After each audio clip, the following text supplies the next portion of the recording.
माननीय सभापति महोदय जी, मैं आभारी हूं आपका जो आपने मुझे बोलने के लिए आमंत्रित किया।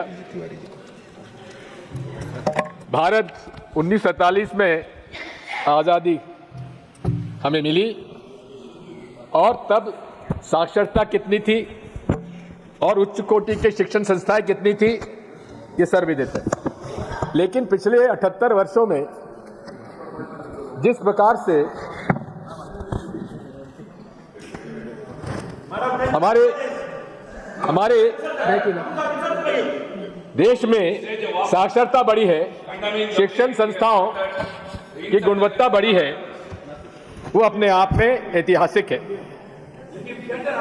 विज्ञान और प्रौद्योगिकी तकनीक को महत्व दिया गया और इंस्टीट्यूट ऑफ एक्सेलेंस स्थापित हुए।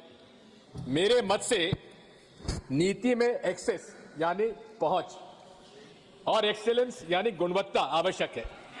पहुंच ज्योग्राफिकली भी और फाइनेंशियली भी गरीबों के लिए एक्सेलेंट अच्छी गुणवत्ता की शिक्षा उन्हें प्राप्त हो, यह हमारा प्रयास होना चाहिए। अब पिछले 11 वर्षों में क्या हुआ उस पर हमें चर्चा करनी है। 2020 में न्यू एजुकेशन पॉलिसी आई। अब न्यू एजुकेशन पॉलिसी में जो पॉलिसी स्टेटमेंट है उसको मैं कोट करना चाहता हूं।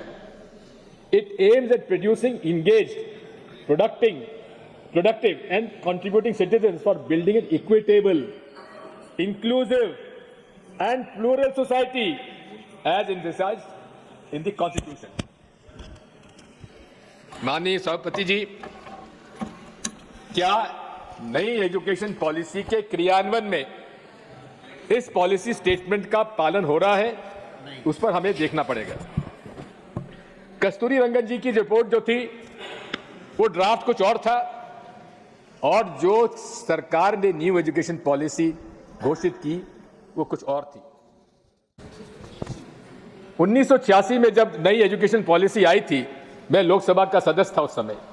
उस पर लोकसभा में चर्चा हुई थी, सदन में चर्चा हुई थी, लेकिन 2020 के न्यू एजुकेशन पॉलिसी की कोई चर्चा सदन में नहीं हुई। अब बात यही है, क्या गरीबों के लिए न्यू एजुकेशन पॉलिसी में एक्सेस है, पहुंच है और एक्सेलेंस की तरफ हम लोग जा रहे हैं कि नहीं जा रहे हैं, यह विषय है। बात यही है कि क्या नई एजुकेशन पॉलिसी आने के बाद स्कूली शिक्षा और उच्च शिक्षा महंगी होगी या नहीं होगी? क्या उच्च कोटि की शिक्षा के लिए उच्च कोटि के शिक्षकों का चयन होगा या नहीं होगा? क्या उच्च कोटि का प्रशिक्षण उनका होगा कि नहीं होगा?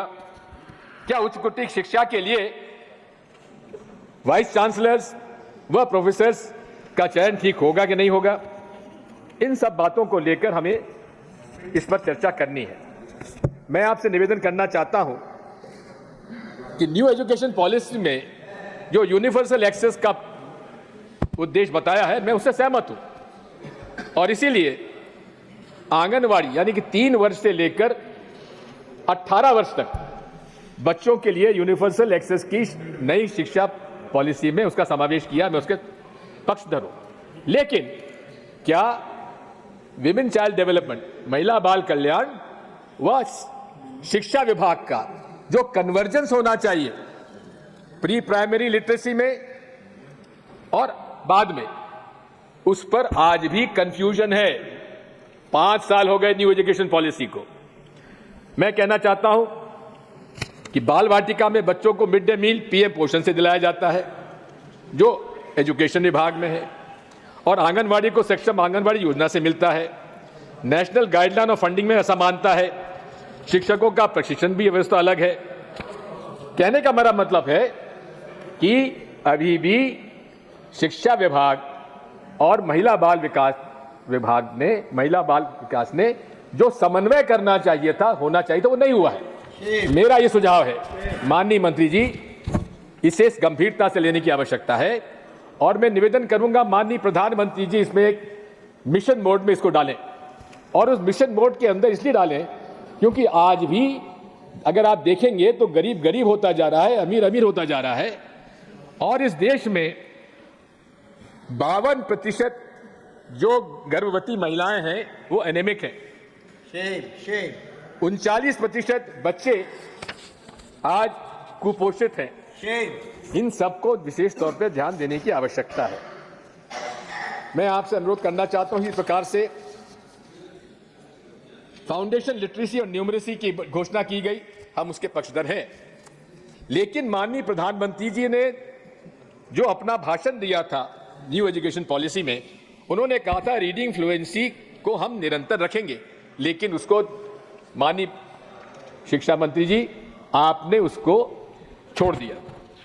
अब मैं आता हूं एक्सेस यानी कि पहुंच। इसमें नए एजुकेशनल कॉम्प्लेक्स बनाने का प्रस्ताव है, यानी कि क्लस्टर ऑफ एजुकेशनल इंस्टीट्यूशंस को एक जगह उनको समझ को डाला जाएगा। इसके कारण कई स्कूल हमारे बंद हो रहे हैं। राइट टू एजुकेशन का जो प्रोविजन है, जो कि कानून है कि 1 किलोमीटर से ज्यादा प्राथमिक शाला नहीं होना चाहिए, उसका उल्लंघन हो रहा है। हालांकि स्कूल एजुकेशन के पास इसका कोई रिकॉर्ड नहीं, हमने पूछा उनसे, लेकिन एक उत्तर में उन्होंने बताया कि इस देश में 2014 से लेकर 2024 के बीच में 90,000 शासकीय स्कूल इस देश में बंद कर दिए गए। अब जो स्कूल बंद किए गए हैं उन please sir, I am not yielding sir, I am not yielding sir, I am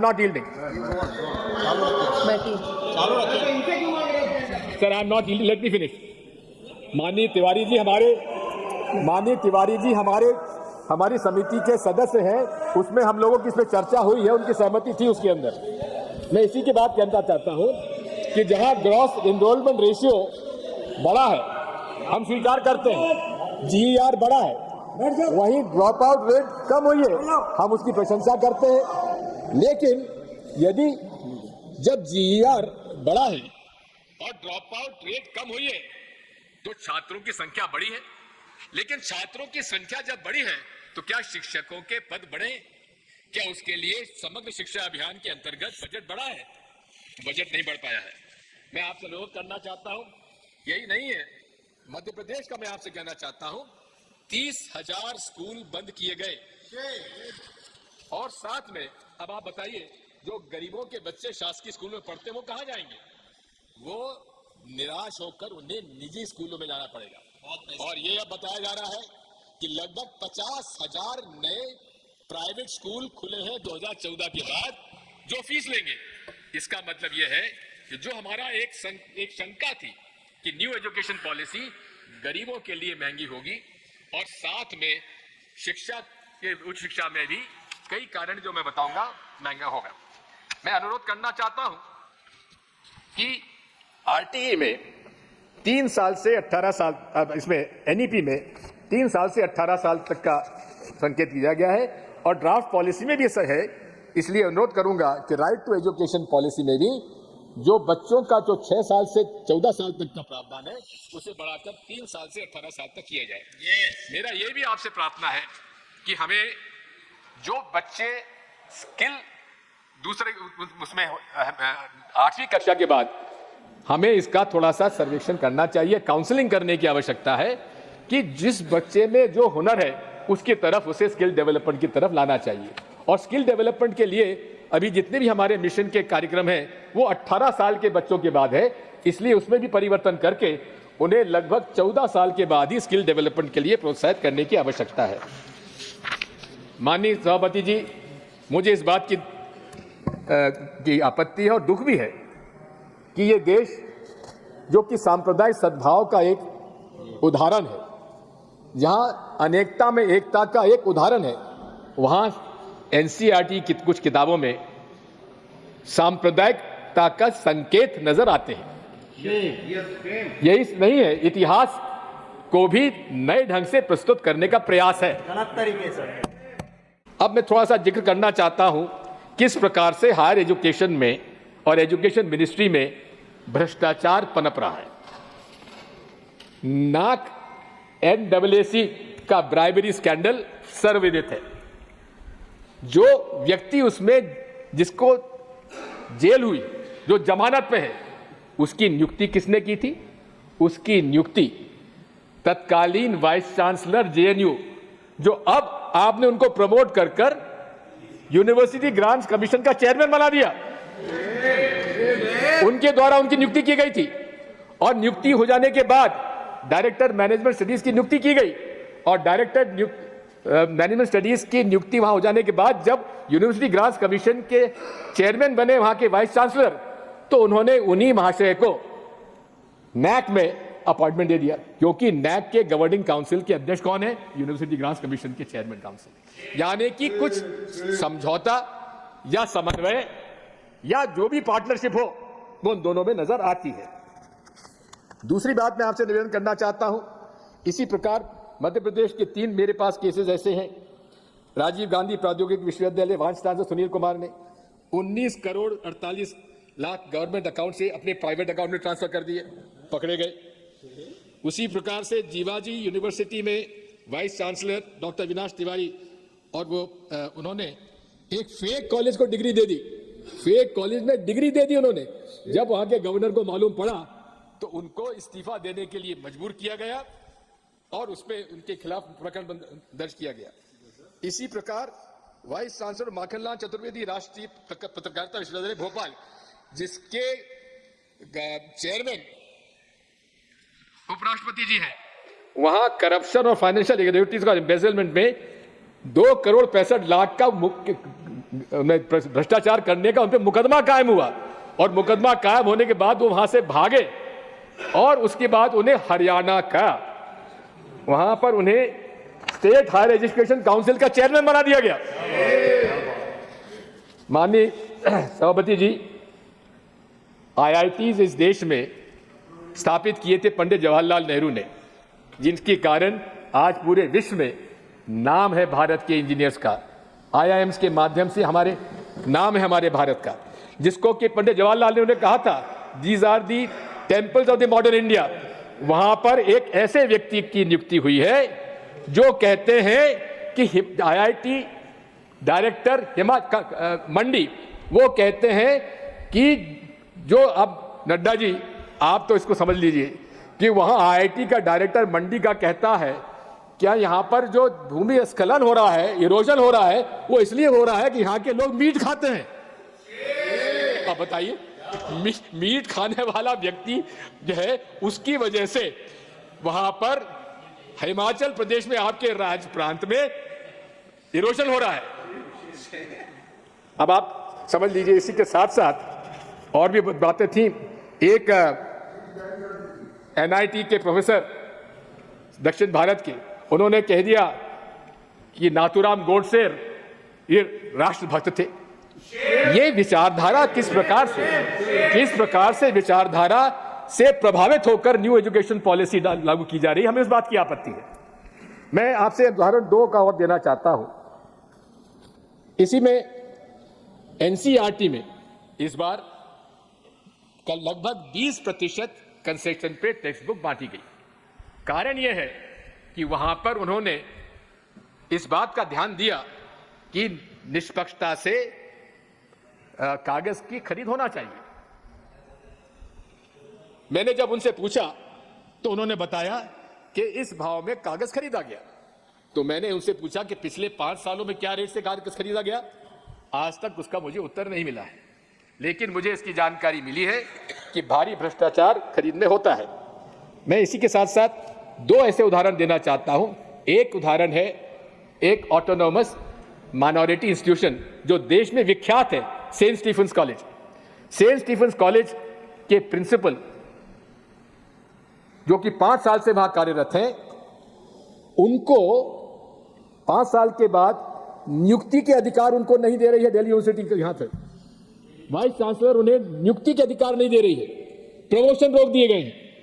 वहां पर लगभग 100 फैकल्टी मेंबर्स के पोस्ट वेकेंट हैं। कहां पर? जो देश का सबसे सर्वमान्य, मैं तो हरदीप पुरी साहब से कहूंगा कि आप जरा इसको देखिए कि सेंट स्टीफन के साथ क्या हो रहा है। हिंदू कॉलेज के, वो हिंदू कॉलेज के हो तो आपकी राइवलरी भले हो सकती है सेंट स्टीफन के साथ। तो बस इसमें निवेदन करता हूं कि इसमें 100 पद खाली। इसी प्रकार से जेएनयू के अंदर भी, जो कि देश का एक प्रमाणित और विख्यात इंस्टीट्यूशन है, वहां 150 फैकल्टी मेंबर्स के प्रमोशन केस पेंडिंग है।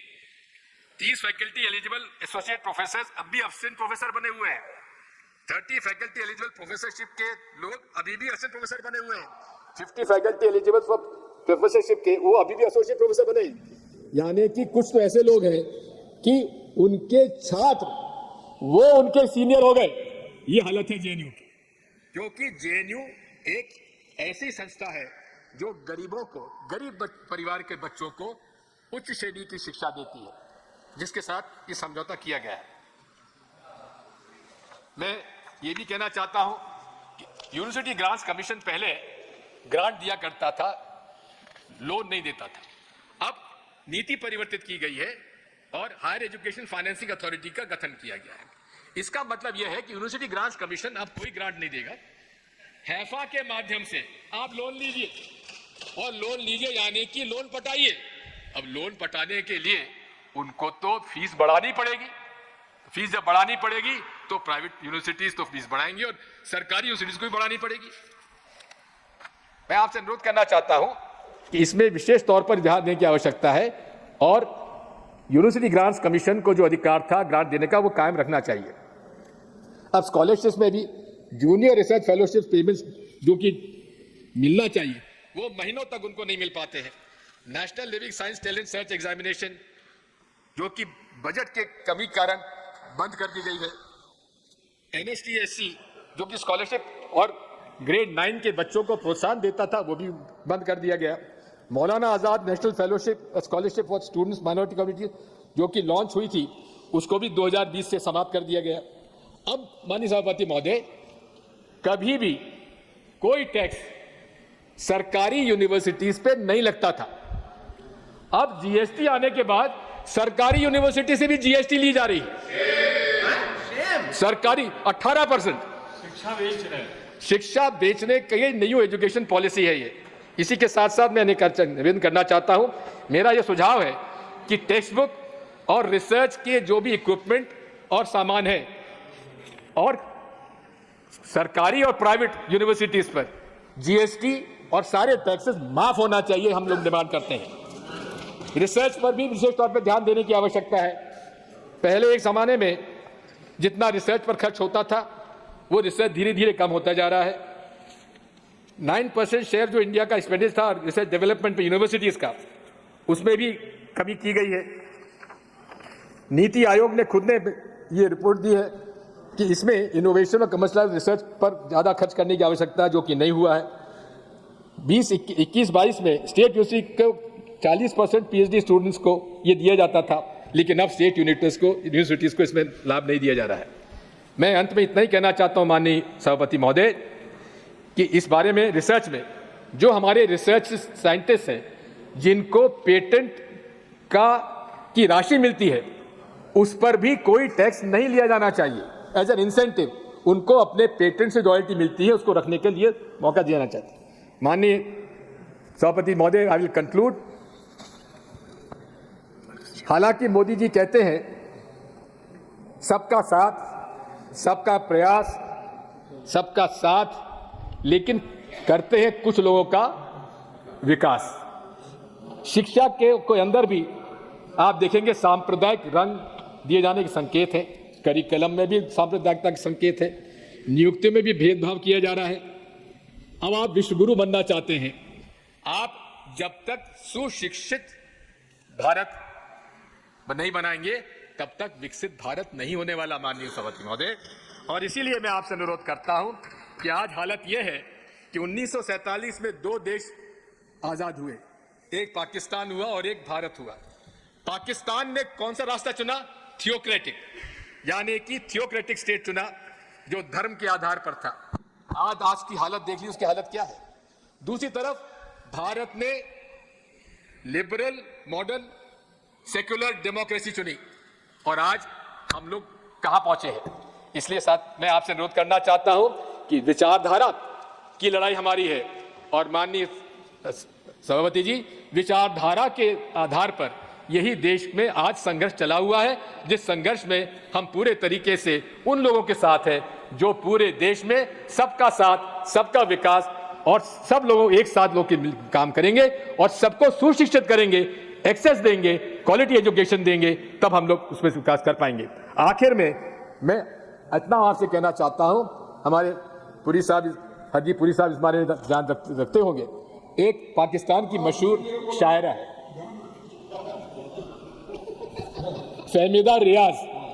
फहमीदा रियाज ने जब यहाँ की घटनाएं देखी तो उन्होंने एक कविता पढ़ी, नज़्म लिखी। उस नज़्म में कुछ मैं पैरा आपको बताता हूं। तुम भी बिल्कुल हम जैसे निकले, यानी कि पाकिस्तान की शायरा कह रही है, भाई भारतीय तुम भी हम जैसे निकले, अब तक कहां छिपे थे भाई? वो मूर्खता, वो घामड़पन जिसमें हमने सदी गंवाई, यानी कि एक सदी पाकिस्तान ने गंवा दी, आखिर पहुंची द्वार तुम्हारे। अरे बधाई, बहुत बधाई। ये हालत आपकी विचारधारा ने, महात्मा गांधी की हत्या के बाद जो हुआ उसको सिलेबस से निकाल दिया गया। इसी प्रकार हिंदू मुस्लिम एकता के जो विषय पर उसको निकाल दिया गया। और यहां तक कि जो एनसीईआरटी किताबों में संविधान का प्रियम्बल की बाध्यता थी, वो तो धन्यवाद दूंगा मैं हमारे विपक्ष के नेताजी को, जिन्होंने कि इस बात को बताया यहाँ, उसकी वजह से आप मजबूरी में एनसीईआरटी ने स्वीकार किया है कि हम प्रियम्बल का समावेश हर एनसीईआरटी किताब में करेंगे। उसके लिए मैं माननीय मंत्री जी को धन्यवाद दूंगा। माननीय सभापति महोदय, मैं ये भी कहना चाहता हूं कि इस हमारे केंद्र सरकार के जो विद्यालय चलते हैं, नेहरू नवोदय विद्यालय, जवाहरलाल नवोदय विद्यालय और केंद्रीय विद्यालय, हर जगह इसकी प्रशंसा है, कम फीस है और उच्चतम शिक्षा ग्रहण करने की दी जाती है। लेकिन उसके अंदर अब नई बात आ गई है कि पीएमसी स्कूल नए आ गए हैं और इन पीएमसी स्कूल में उन्हें समावेश करने का प्रयास किया जा रहा है। लेकिन इन नवोदय विद्यालय और केंद्रीय विद्यालय में माननीय सभापति महोदय 7,414 पद खाली हैं नवोदय विद्यालय में और 6,734 पद पर कॉन्ट्रैक्ट टीचर्स अपॉइंट हैं। इसी प्रकार केंद्रीय विद्यालय में और पहला मैंने विषय दिया था केंद्रीय विद्यालय में थे, केंद्रीय विद्यालय में 7,414 पद खाली हैं और 6,734 पद कॉन्ट्रैक्चुअल हैं। नवोदय विद्यालय में भी 4,022 पद खाली हैं और उसमें 3,233 पद कॉन्ट्रैक्ट पर हैं। इसी प्रकार मध्य प्रदेश में 70,000 पद खाली हैं, 70,000। बात वही है, क्या कारण है, क्या नीति है माननीय मंत्री जी कि आप नियुक्तियां क्यों नहीं कर रहे हैं? क्यों उनके निष्पक्ष तौर पर नियुक्तियां क्यों नहीं की जा रही है? क्योंकि ये चाहते हैं कि उनकी विचारधारा से प्रभावित लोगों की नियुक्ति वो पिछले दरवाजे से कॉन्ट्रैक्ट रूप में करें, ये उसकी नीयत है।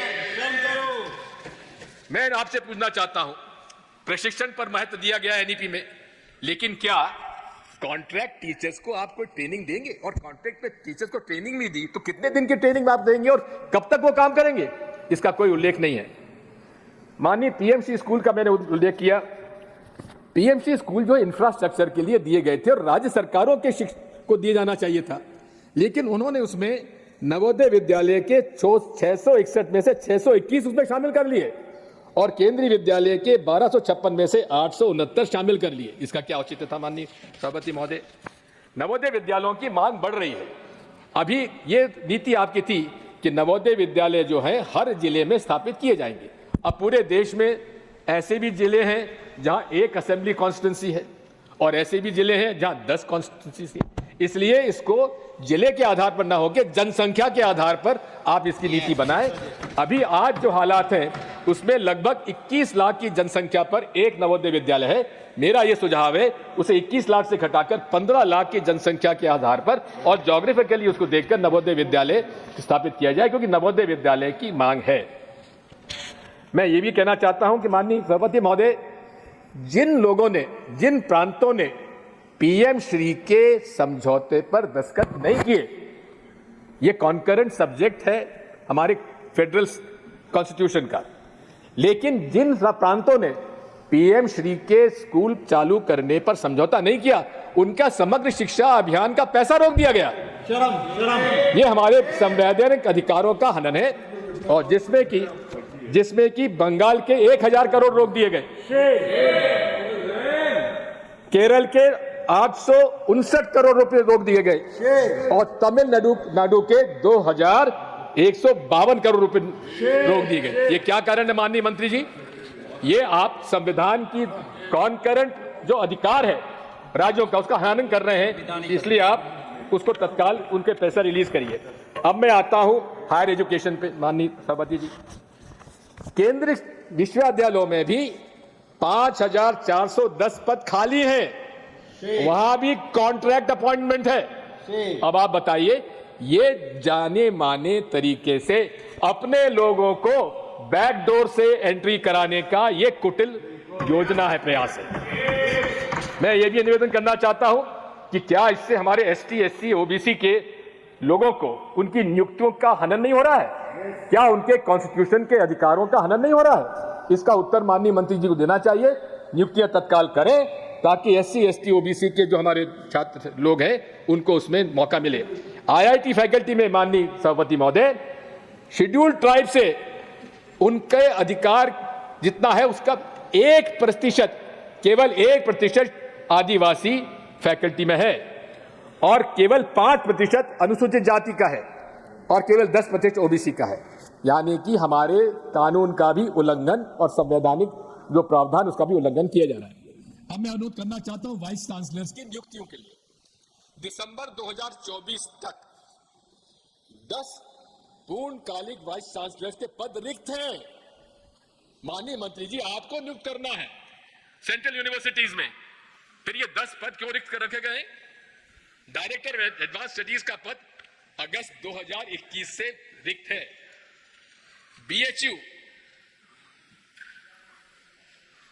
जो कि वाराणसी में माननीय प्रधानमंत्री जी के चुनाव क्षेत्र का एक प्राइमरी इंस्टीट्यूशन है, ऐतिहासिक, पंडित मदन मोहन मालवीय जी ने बनारस हिंदू यूनिवर्सिटी कायम किया था।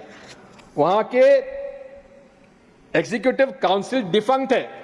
इसलिए डिफंक्ट है क्योंकि महामहिम राष्ट्रपति जी ने वहां के जो सदस्यों का मनोनयन करना वो नहीं हो पा रहा है।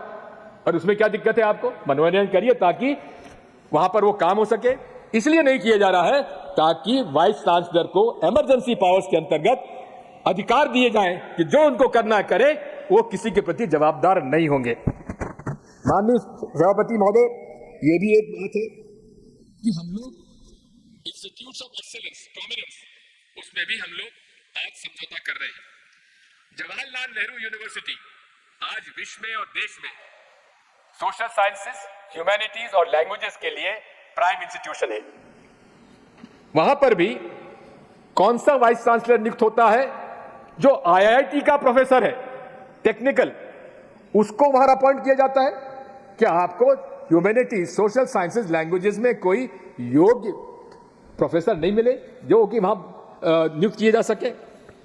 यही नहीं है, वहां पहुंचने के बाद उन्होंने, जबकि आईआईटी जेएनयू के बगल में है, वहां उन्होंने इंजीनियरिंग की फैकल्टी चालू कर दी, मैनेजमेंट की फैकल्टी चालू कर दी। अब आप समझिए कि जो देश में और विश्व में सोशल साइंसेज, ह्यूमैनिटीज और लैंग्वेजेस के लिए प्रतिष्ठित है, वहां आपने टेक्निकल और मैनेजमेंट स्टडीज चालू कर दी।